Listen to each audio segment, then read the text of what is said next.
গ'ল মুখ্যমন্ত্ৰী ডক্টৰ হিমন্ত বিশ্ব শৰ্মাৰ ডাঙৰ ঘোষণা কাক কাক উচ্ছেদ কৰা হ'ব আৰু ক'ত ক'ত উচ্ছেদ কৰা হ'ব মুখ্যমন্ত্ৰীয়ে ডাঙৰ ঘোষণা কৰিছে তালিকা ইতিমধ্যে প্ৰস্তুত কৰা হৈ গৈছে কোন কোন ঠাইত বুলডোজাৰ চলিব কাৰ কাৰ ঘৰত বুলডোজাৰ চলিব এই সন্দৰ্ভত মুখ্যমন্ত্ৰীৰ স্পষ্ট মন্তব্য ইফালে উৰিয়াম ঘাটৰ পৰা যিসকলে পলায়ন কৰিছে বা যিকোনো ঠাইত উচ্ছেদ হোৱাৰ পিছত যিসকলে পলায়ন কৰিছে তেওঁলোক সন্দৰ্ভতো মুখ্যমন্ত্ৰীৰ ডাঙৰ ঘোষণা এইসকল লোক য'তেই নাযাওক কিয় তেওঁলোকক বিচাৰি উলিওৱা হ'ব বুলিও মন্তব্য কৰিছে মুখ্যমন্ত্ৰী ডক্টৰ হিমন্ত বিশ্ব শৰ্মাই আজি উৰিয়াম ঘাটত গৈ উপস্থিত হৈছিল মুখ্যমন্ত্ৰী ডক্টৰ হিমন্ত বিশ্ব শৰ্মা ড্ৰোন কেমেৰাৰ জৰিয়তে সমগ্ৰ পৰিৱেশ তেওঁ অধ্যয়ন কৰে পৰ্যবেক্ষণ কৰে আৰু তাৰ পিছত তেওঁ গুৰুত্বপূৰ্ণ মন্তব্য বহুকেইটা কৰে প্ৰথম মন্তব্য যে বাছি বাছি বিচাৰি উলিওৱা হ'ব এইসকল বেদখলকাৰীক যিসকল বেদখলকাৰীয়ে ইমান দিনে উৰিয়াম ঘাটৰ পৰা আৰম্ভ কৰি অসমৰ ভিন্ন প্ৰান্তক দখল কৰি আহিছিলে তেওঁলোকৰ তালিকা ইতিমধ্যে প্ৰস্তুত কৰা হৈছে বুলি তেওঁ মন্তব্য কৰিছে নামনিৰ পিছত উজনিৰ ক'ত ক'ত কাৰ কাৰ ঘৰত বুলডোজাৰ চলিব আমি সবিস্তাৰে আপোনালোকক জনাম লগতে ক'ৰ পৰা অহা হৈছিল উৰিয়াম ঘাটৰ এইসকল সেই সন্দৰ্ভতো জনোৱা হৈছে মুখ্যমন্ত্ৰীৰ দ্বাৰা অসমৰ কোনো প্ৰান্ততে লুকাই থাকিব নোৱাৰিব বেদখলকাৰীক বাছি বিচাৰি উলিওৱা হ'ব স্থায়ী বাসিন্দা নহ'লে জিলা উপায়ুক্তই তদন্ত কৰিব বুলি মন্তব্য কৰিছে মুখ্যমন্ত্ৰী ডক্টৰ হিমন্ত বিশ্ব শৰ্মাই আজি বেদখলকাৰী সন্দৰ্ভত মুখ্যমন্ত্ৰীৰ ডাঙৰ ঘোষণা বেদখলকাৰী যলৈ ঘূৰি যায় তাত জিলা উপায়ুক্তই তদন্ত কৰিব অৰ্থাৎ য'তেই ঘূৰি যাব তাতে জিলা উপায়ুক্তই তদন্ত কৰিব তেওঁ তাৰে স্থায়ী বাসিন্দা আছিল নে নাই বেদখলকাৰীৰ তালিকা প্ৰস্তুত কৰা হৈছে আৰু এই সন্দৰ্ভত অধিক গুৰুত্বপূৰ্ণ মন্তব্য কৰিছে মুখ্যমন্ত্ৰী ডক্টৰ হিমন্ত বিশ্ব শৰ্মাই উৰিয়াম ঘাটৰ পৰা মুখ্যমন্ত্ৰী ডক্টৰ হিমন্ত বিশ্ব শৰ্মাই দেখুৱালে তালিকা আৰু সেই তালিকা মতে এতিয়া উচ্ছেদ চলিব বুলি ক'লে তেওঁ উল্লেখযোগ্য যে ক'ৰ পৰা উৰিয়াম ঘাটলৈ বেদখলকাৰী আহিছিল সেই সন্দৰ্ভত মুখ্যমন্ত্ৰীয়ে ডাঙৰ মন্তব্য কৰিছে আমি আপোনালোকক জনাব বিচাৰিছোঁ উৰিয়াম ঘাটত যে ডাঙৰ তামোলৰ বাগান আছিল ক'ৰ পৰা অহা মানুহে বনাইছিল কাছাৰ শ্ৰীভূমি ধুবুৰী বৰপেটা হোজাইৰ পৰা আহিছিল বেদখলকাৰী ইয়াৰ উপৰিও অসমৰ লগতে বিহাৰৰ পৰাও হেনো আহিছিল বেদখলকাৰী নগাঁও মৰিগাঁৱৰ পৰা আহিছিল বেদখলকাৰী অৱশ্যে নগাঁও মৰিগাঁৱলৈ উভতি অহা বেদখলকাৰীসকলৰ ভিডিঅ' আমি আপোনালোকক ইতিমধ্যে দেখুৱাইছোঁ মুখ্যমন্ত্ৰীৰ স্পষ্ট মন্তব্য বেদখলকাৰীৰ নাম ঠিকনা সংগ্ৰহ কৰা হ'ব আৰু য'তেই যাব তাতেই গৈ ওলাব চৰকাৰৰ লোক স্থায়ী বাসিন্দা হ'লে ক'বলগীয়া একো নাই কিন্তু যদি তেওঁলোকে প্ৰমাণ পত্ৰ দেখুৱাব নোৱাৰে স্থায়ী বাসিন্দাৰ তেতিয়াহ'লে তাৰ পৰা উচ্ছেদ কৰাব এইসকলক মই বিশ্বাস কৰোঁ নেঘেৰী বিলৰ পৰা নিজেই যাব বেদখলকাৰী সন্দৰ্ভত মুখ্যমন্ত্ৰীৰ ডাঙৰ মন্তব্য প্ৰথমে দুঘৰ অহাৰ পিছতে স্থানীয় ৰাইজে বাধা দিব লাগে অৰ্থাৎ আমি প্ৰায়ে কওঁ যে খিলঞ্জীয়া লোকসকলৰ ভাবুকিৰ আহিছে বা খিলঞ্জীয়া লোকসকলৰ ক্ষেত্ৰত ডাঙৰ প্ৰত্যাহ্বান আহিছে কিন্তু মুখ্যমন্ত্ৰীয়ে ডাঙৰ মন্তব্য কৰিছে যেতিয়া দুঘৰ আহে বা প্ৰথম এঘৰ আহে তেতিয়াই খিলঞ্জীয়া লোকসকলে বাধা প্ৰদান কৰিব লাগে তেতিয়াই দুঘৰক যদি বাধা প্ৰদান কৰে তেতিয়া 10 ঘৰ অহাত বাধাৰ সৃষ্টি হয় মুখ্যমন্ত্ৰী ডক্টৰ হিমন্ত বিশ্ব শৰ্মাই কৰিছে ডাঙৰ মন্তব্য স্থায়ী বাসিন্দা নহ'লে জিলা উপায়ুক্তই তদন্ত কৰিব দুঘৰ মানুহ অহাৰ পিছতে স্থানীয় ৰাইজে বাধা দিব লাগে আজি উৰিয়াম ঘাটত গৈ মুখ্যমন্ত্ৰী উপস্থিত হৈছিল বহুত ভিজুৱেল আছে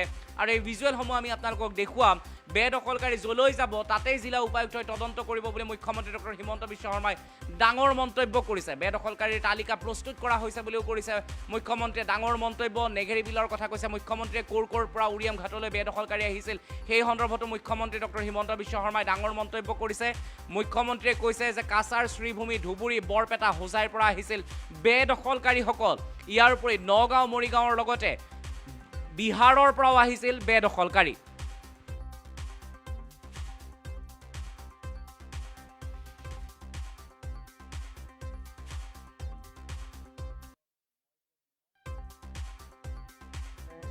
উৰিয়াম ঘাটৰ প্ৰস্তাৱিত আমি যিখিনি মানুহক উচ্ছেদৰ বাবে নটিচ দিছোঁ সেই এৰিয়াটো আমি পৰিদৰ্শন কৰিলোঁ আৰু মোক আগতে জনোৱাৰ দৰে যে এজন মানুহে বা এটা পৰিয়ালে মই নিজে দেখিলোঁ কোনোবাই 200 বিঘা কোনোবাই 300 বিঘা কোনোবাই 50 বিঘা এই ধৰণে মাটি দখল কৰি আছিলে আৰু চৰকাৰেও যদি কাবাক মাটি আবণ্টন কৰে 2 বিঘা কৰে 1 বিঘা কৰে কাৰোবাৰ ঘৰ বস্তি নাথাকিলেও আমি 2 বিঘা মাটি দিওঁ কিন্তু এই অঞ্চলটোত একোজন মানুহে 400 বিঘা 300 বিঘালৈকে মাটি দখল কৰি এখন ইয়াক গোটেইটো এটা ইকনমিক চেণ্টাৰলৈ ৰূপান্তৰ কৰিছিলে স্বাভাৱিকতে এই ক্ষেত্ৰত চৰকাৰে নীৰৱে থাকিব নোৱাৰে চৰকাৰে বিহিত ব্যৱস্থা ল'বই লাগিব আৰু আমি ৰাইজকো বিচাৰিম যে আপোনালোকে সহযোগিতা কৰক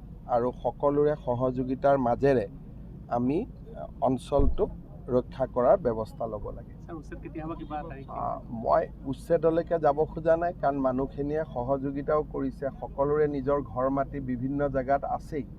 আৰু যিখন মই লিষ্ট দেখা পাইছোঁ, ইয়াতে এই অঞ্চলত মানুহ অকল যে অসমৰ পৰা আহিছিল এনেকুৱা নহয়।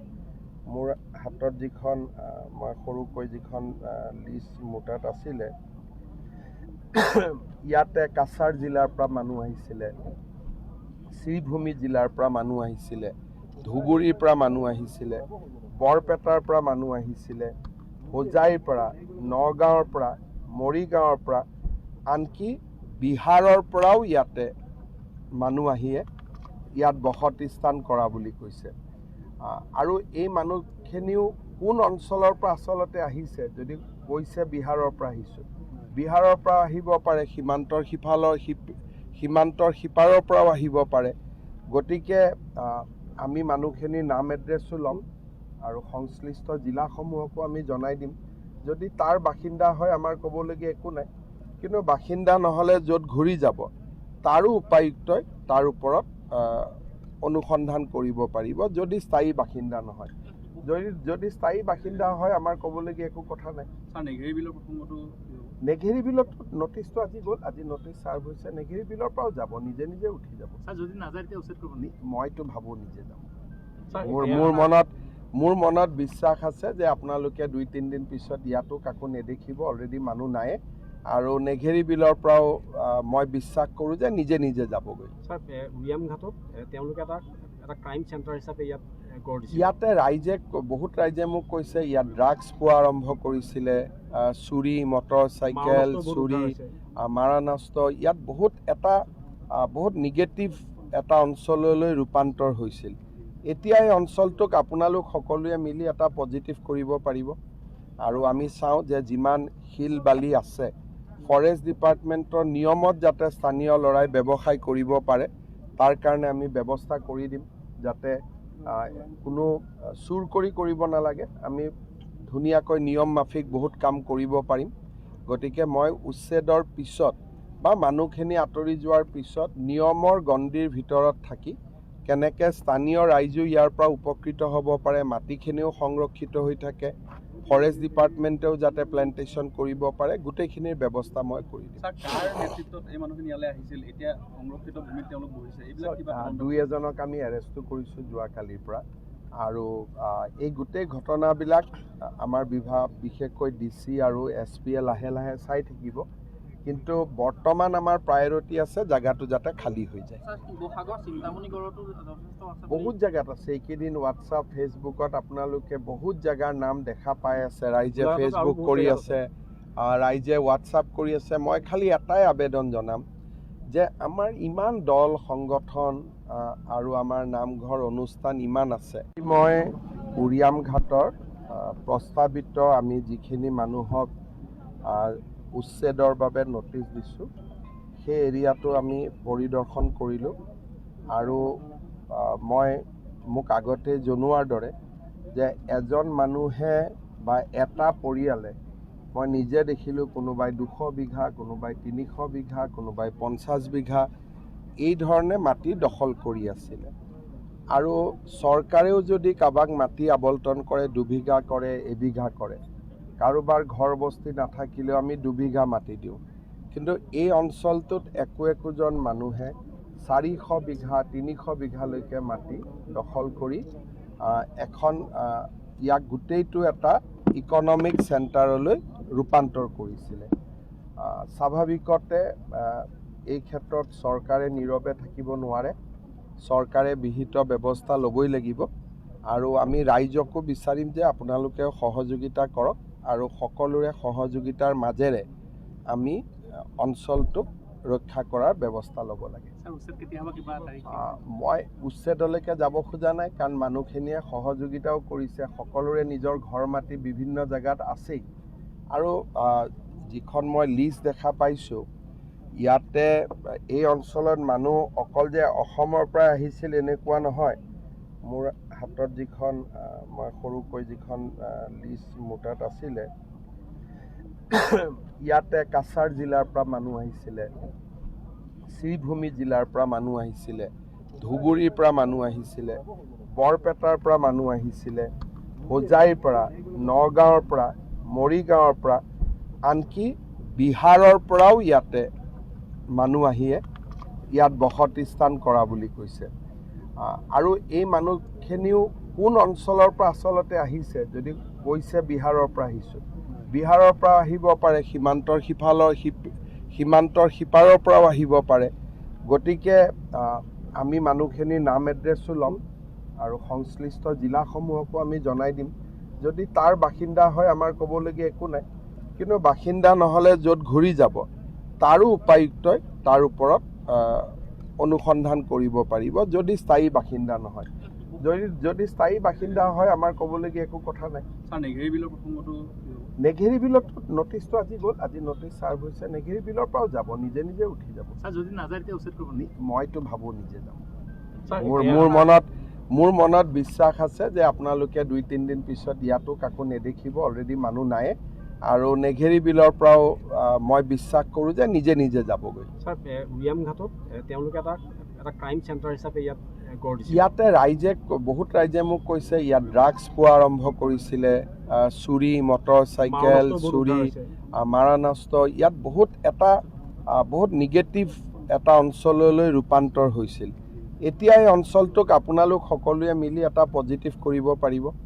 আৰু আমি চাওঁ যে যিমান শিল বালি আছে, ফৰেষ্ট ডিপাৰ্টমেণ্টৰ নিয়মত যাতে স্থানীয় ল'ৰাই ব্যৱসায় কৰিব পাৰে, তাৰ কাৰণে আমি ব্যৱস্থা কৰি দিম, যাতে কোনো চুৰ কৰিব নালাগে। আমি ধুনীয়াকৈ নিয়ম মাফিক বহুত কাম কৰিব পাৰিম। গতিকে মই উচ্ছেদৰ পিছত বা মানুহখিনি আঁতৰি যোৱাৰ পিছত নিয়মৰ গণ্ডিৰ ভিতৰত থাকি কেনেকৈ স্থানীয় ৰাইজো ইয়াৰ পৰা উপকৃত হ'ব পাৰে, মাটিখিনিও সংৰক্ষিত হৈ থাকে, ফৰেষ্ট ডিপাৰ্টমেণ্টেও যাতে প্লেণ্টেশ্যন কৰিব পাৰে, গোটেইখিনিৰ ব্যৱস্থা মই কৰি দিম। কাৰ নেতৃত্বত এই মানুহখিনি ইয়ালৈ আহিছিল, এতিয়া সংৰক্ষিত ভূমিত তেওঁলোক বহিছে, এইবিলাক 2-এজনক আমি এৰেষ্টো কৰিছোঁ যোৱাকালিৰ পৰা। আৰু এই গোটেই ঘটনাবিলাক আমাৰ বিভাগ, বিশেষকৈ DC আৰু SP লাহে লাহে চাই থাকিব, কিন্তু বৰ্তমান আমাৰ প্ৰায়ৰিটি আছে জেগাটো যাতে খালী হৈ যায়। বহুত জেগাত আছে, এইকেইদিন হোৱাটছআপ, ফেচবুকত আপোনালোকে বহুত জেগাৰ নাম দেখা পাই আছে, ৰাইজে ফেচবুক কৰি আছে, ৰাইজে হোৱাটছআপ কৰি আছে। মই খালি এটাই আবেদন জনাম যে আমাৰ ইমান দল সংগঠন আৰু আমাৰ নামঘৰ অনুষ্ঠান ইমান আছে, সকলোৱে এটা কথা লক্ষ্য ৰাখিব লাগে যে প্ৰথম 2 ঘৰ আহে, তাৰপিছত 10 ঘৰ হয়। 2 ঘৰ আহোঁতেই স্থানীয় ৰাইজে বাধা দিব লাগে। আজি ধৰক মই এতিয়া যিমান ডাঙৰ লিষ্ট পাইছোঁ যে মই গোটেই জীৱনটো মুখ্যমন্ত্ৰী হৈ থাকিলেও ইমান খালী কৰিব পাৰিম নে নাই মোৰ ডাউট হৈ গৈছে, কাৰণ ময়ো নাজানিছিলোঁ যে অসমত ইমান মাটি বেদখল হৈ আছে। এতিয়া ফেচবুক খুলিলেই মামা আমাৰ ইয়াতো আছে, মুখ্যমন্ত্ৰী মহোদয় আমাৰ ইয়াতো আছে। কালি মাৰ্ঘেৰিটাৰ MLA কৈছে যে মাৰ্ঘেৰিটাত বহুত মানুহ সোমাই গৈছে। গতিকে গোটেই ডেম'গ্ৰাফিটো এটা পৰিৱৰ্তন হ'বৰ কাৰণে গৈ আছে। ঠিক আছে, যিখিনি সোমালে তাক চৰকাৰে ব্যৱস্থা ল'ব, আৰু যাতে নতুন মানুহ কোনো জেগাত সোমাব নোৱাৰে, তাৰ কাৰণে স্থানীয় ৰাইজ সচেতন হ'ব লাগিব। মইতো আজি আছোঁ, কালি নাই। গতিকে ৰাইজে